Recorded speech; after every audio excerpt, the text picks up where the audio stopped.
Fala, filhotes, estão vivos? Aqui quem fala é o professor Pedro Mendes Júnior, professor de Filosofia e Religião do Governo do Estado de Minas Gerais e da Prefeitura Municipal de Uberlândia. Estamos aqui para mais uma aula, para mais um vídeo, para mais um áudio, para mais um preparatório aí para o vestibular da UFO 2021. Lembrando que desde 2020 a UFO introduziu alguns conteúdos novos, em especial de filosofia contemporânea de filósofos a partir do século XX, além dos já tradicionais conteúdos que já tinha nos vestibulares anteriores, que era de filosofia antiga, medieval, moderna, contemporânea, epistemologia, teoria do conhecimento, política e ética. Agora foram introduzidos esses novos filósofos, e entre eles está o Achille Mbembe, né? E a sua teoria das relações étnico-raciais, ele que faz uma discussão das teorias raciais do século XIX, as teorias, especialmente as teorias evolucionistas, que diziam que existiam raças superiores, mais evoluídas, em especial a branca europeia, enquanto outras raças seriam mais atrasadas, seriam bárbaras, selvagens. E vai falar também, vai trabalhar a questão do racismo individual, que é o racismo que nós empreendemos enquanto indivíduos, aquele que a gente segrega pessoalmente e inferioriza os outros. Tem o racismo institucional, que geralmente é perpetrado pelas instituições, como, por exemplo, o apartheid que existia na África do Sul, que separava, segregava e discriminava brancos e negros. O mesmo acontecia nos Estados Unidos, até a luta de Martin Luther King pelos direitos civis dos negros norte-americanos. Isso é um racismo institucional. Quanto ao racismo estrutural, esse racismo que se perpetua na sociedade, um racismo velado, que muitas vezes a gente não percebe, não consegue identificar, e que nós mesmos empreendemos, às vezes até os próprios negros e até os brancos que se dizem não racistas empreendem atualmente porque não percebem, porque inferiorizam inconscientemente, porque o bagulho, a coisa se tornou estrutural, faz parte da estrutura da sociedade e continua impedindo com que negros tenham acesso aos postos mais altos da sociedade, às posições de destaque, e a gente continua discriminando, às vezes até sem perceber. O povo negro, né? Ele vai fazer a conceituação de identidade, de raça, né, como um marcador social, e mostrar como há de fato ainda um racismo, né, muitas vezes não explícito, mas velado e estrutural. Vai fazer essa conceituação, vai falar a questão das etnias também, da diferença entre raça e etnia, do preconceito que ainda existe contra as supostas raças, porque hoje, segundo a teoria mais aceita cientificamente, a teoria de que não há raças humanas. Na verdade, há uma só raça, que é a raça humana, ou que a diferença é de etnias, que são diferenças culturais, e diferença também no processo evolutivo que deu e que fez com que a gente desenvolvesse fenótipos diferentes, características externas diferentes, como cor da pele, cor dos olhos, cor do cabelo e coisas desse gênero. E acabou que historicamente a gente foi construindo uma história e uma sociedade que discriminava a partir desses componentes aparentes externos da questão fenotípica no campo da biologia. O preconceito, a discriminação racial que ainda existe, a discriminação social em relação aos negros. Ele vai buscar também refletir sobre a questão do mito da democracia racial, um mito que o Gilberto Freire tinha empreendido a partir da sua obra Casa Grande Senzala aqui no Brasil. Diz que por conta da convivência entre brancos e negros no Brasil ao longo da história e a própria mestiçagem, nós teríamos construído uma sociedade onde não há discriminação que havia em outros lugares do mundo, como nos Estados Unidos, e aqui havia uma democracia racial, todos teriam as mesmas oportunidades. Isso não é fato, a gente percebe, porque os negros continuam não tendo acesso, mesmo representando uma parcela significativa da sociedade, não tem acesso, por exemplo, aos cargos políticos, aos cargos de destaque, aos cargos públicos mais altos, e até os cargos também nas empresas, os cargos no âmbito privado.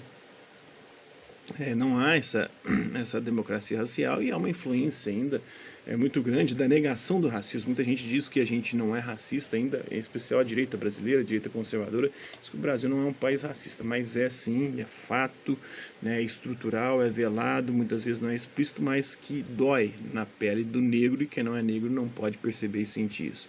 Então, Achille Mbembe, né, ele vai falar e trabalhar a questão da construção do negro e da África no imaginário ocidental em especial, e vai buscar desde a filosofia grega antiga, lá no Parmênides, né, com o Parmênides, a sua teoria do ser. O ser é e o não ser não é, ou seja, o ser existe e o não ser não existe.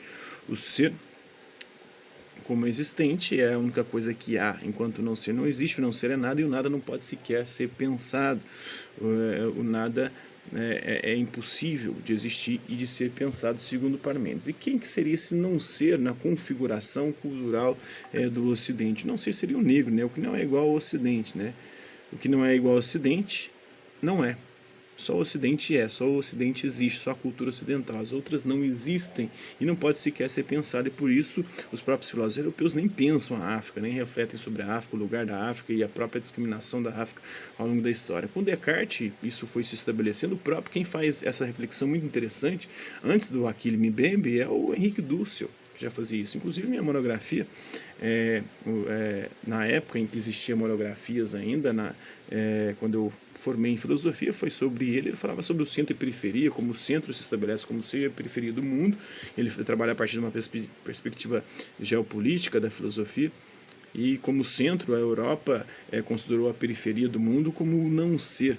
E o Descartes, que fala do eu penso, ele vai pegar essa perspectiva do Descartes e vai falar eu conquisto, eu domino. Então, o ego é o europeu que pensa e os outros não pensam. E os outros, e o eu, além de o eu penso, começa com o eu conquisto a modernidade, segundo o Henrique Dussel, eu conquisto de 1492 com Cristóvão Colombo, quando chega aqui, e depois isso se expande para o restante do mundo, para a África e para a Ásia, no processo de colonização europeia do restante do planeta. Então, com Descartes se estabelece a crença em uma razão neutra, uma razão que é neutra, que só quer conhecer a realidade, a natureza, uma razão sem corpo, mas na verdade essa razão não é neutra, ela parte de uma perspectiva, a perspectiva de dominação europeia, não é neutra, uma perspectiva de um corpo bem estabelecido, o corpo branco, e os outros corpos são considerados como nada, corpos a serem dominados e controlados pelo eu conquisto, o eu domina a natureza, né, o saber é poder, o poder estabelece um controle, né, não tem gênero, na verdade tem um gênero, que é o gênero masculino, a mulher é discriminada nesse processo, não tem classe, mas tem classe, os ricos são os poderosos europeus, que depois da conquista passam a pilhar as riquezas naturais dos lugares onde eles conquistam. Então o que é europeu é universal, vale em qualquer tempo, qualquer lugar, para qualquer pessoa. Enquanto o restante do mundo é particular, né, é individual, e, portanto, não tem valor filosófico, né? Então, a ciência europeia é igual a conhecimento, as leis europeias é igual a justiça, e o conhecimento produzido pelas outras culturas, pelos outros povos, é não conhecimento, são desvalorizados. As leis, as regras, a cultura, né, as normas sociais de outros povos são inferiorizadas.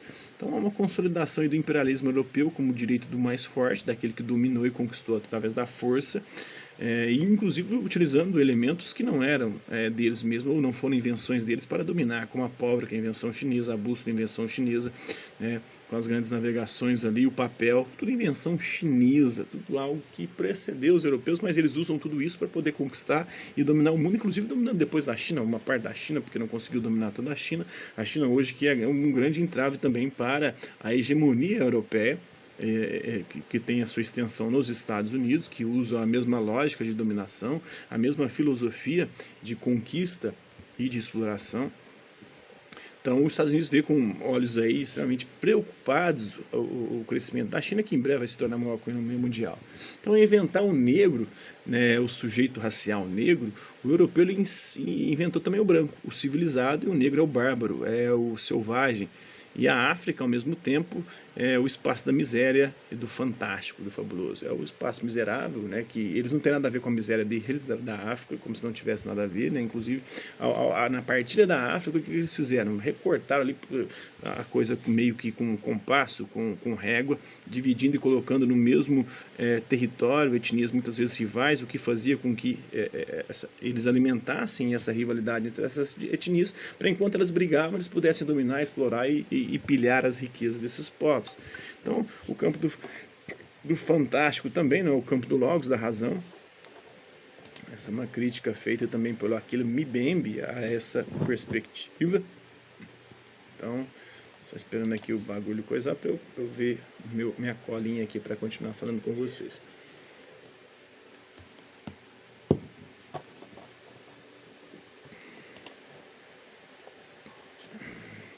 E aí o trem saiu, foi tudo aqui, Caio. Mas vamos lá, vamos trocando ideia. Falando sobre isso, não sei se a internet caiu aqui, porque o trem tá de rosca.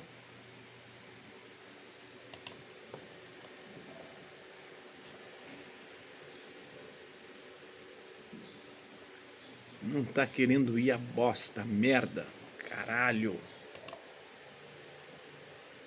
Vamos lá, quero um negócio aqui, ó, isso, para continuar falando do Achille Mbembe, ou Achille Mbembe, né? Então, o discurso produzido pelo europeu sobre o branco, né, o negro e a África estruturou o capitalismo em termos raciais e segregando racialmente aqueles que não eram os brancos europeus. Então, o negro, e isso foi introjetado inclusive até dentro do próprio negro, né? O negro vê a si mesmo pela lente do branco, né? Como a Chimamanda Adichie fala, né, nas suas obras. Isso criou o racismo estrutural. O racismo institucional já existia antes, que eram as instituições que segregavam oficialmente os negros, e agora é estrutural, que é velado e que muitas vezes é inconsciente. E tudo isso criou uma necropolítica, diferente do biopoder, ou da biopolítica do Foucault, do poder sobre os nossos corpos. Agora, além sobre nossos corpos, tem um poder também sobre a vida e a morte, principalmente sobre a morte. E essa necropolítica gera a morte, a segregação e morte dos povos negros, né? Então, o Florestan Fernandes ele vai empreender a crítica ao mito da democracia racial, o negro no mundo dos brancos, e vai fazer essa crítica ao Gilberto Freire, que foi um sujeito completamente, assim, foi genial no tempo dele, a obra dele é significativa, é importante para a gente compreender a história do Brasil, mas com suas limitações, como toda e qualquer teoria. O próprio Achille Mbembe tem algumas limitações na sua perspectiva. Eu acho, por exemplo, que o Henrique Dussel consegue fazer uma reflexão mais aprofundada e inclusive no campo teórico de história. O Henrique Dussel, para mim, o maior filósofo vivo no mundo talvez hoje, mais do que filósofos europeus, porque o cara tem um conhecimento histórico, um conhecimento teórico, ele dialoga com todos os fodões mesmo da filosofia mundial. Mas, né, é importante o Achille porque ele representa a África e a reflexão africana, que precisa ter voz e vez também, precisa se eu falar. E continuando lá o Achille, né, o trabalheiro, né, os seus principais temas de investigação são a história da África, o pós-colonialismo, a filosofia decolonial, como é chamada, né, as ciências sociais, a política. Embora seja chamado de um teórico pós-colonial, em boa parte devido aí ao nome inglês do seu primeiro livro, ele recentemente rejeitou esse termo, né, porque ele viu seu projeto aí como um trabalho tanto de aceitação quanto de transcendência dessa diferença, em vez de um retorno para uma terra natal original, marginal, não metropolitana. Ele não quer voltar para aquilo que era antes da chegada do europeu. Então, tem as obras principais dele ali, são algumas, significativo, um número significativo aí. A sua obra central é o Pós-colonialismo, é um ensaio sobre a imaginação política da África contemporânea. Mbembe diz que o discurso acadêmico popular na África é pego dentro de uma variedade de clichês presos a fantasias e medos ocidentais. Então eles reproduzem o discurso dos ocidentais. Seguindo Franz Fanon, por exemplo, Freud, o Mbembe ele defende que esse retrato não é um reflexo de uma África verdadeira, mas uma projeção inconsciente presa à culpa, à negação, à compulsão, à repetição.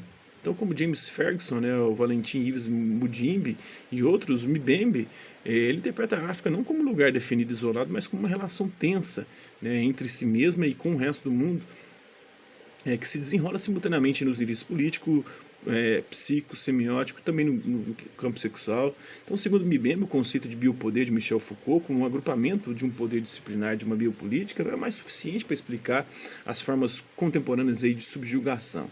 Aos insights de Foucault sobre as noções do poder soberano e do biopoder, o Mbembe acrescenta o conceito de necropolítica, a política e o poder sobre a vida e principalmente sobre a morte das pessoas, que vai além simplesmente escrever os corpos dentro de aparatos disciplinares. Ele discute aí os exemplos da Palestina, da África, de Kosovo, e ele mostra como o poder da soberania agora é encenado através da criação de zonas de morte, onde é permitido matar, vidas que são permitidos você eliminar. Então, onde a morte se torna o último exercício de dominação e a principal forma de resistência.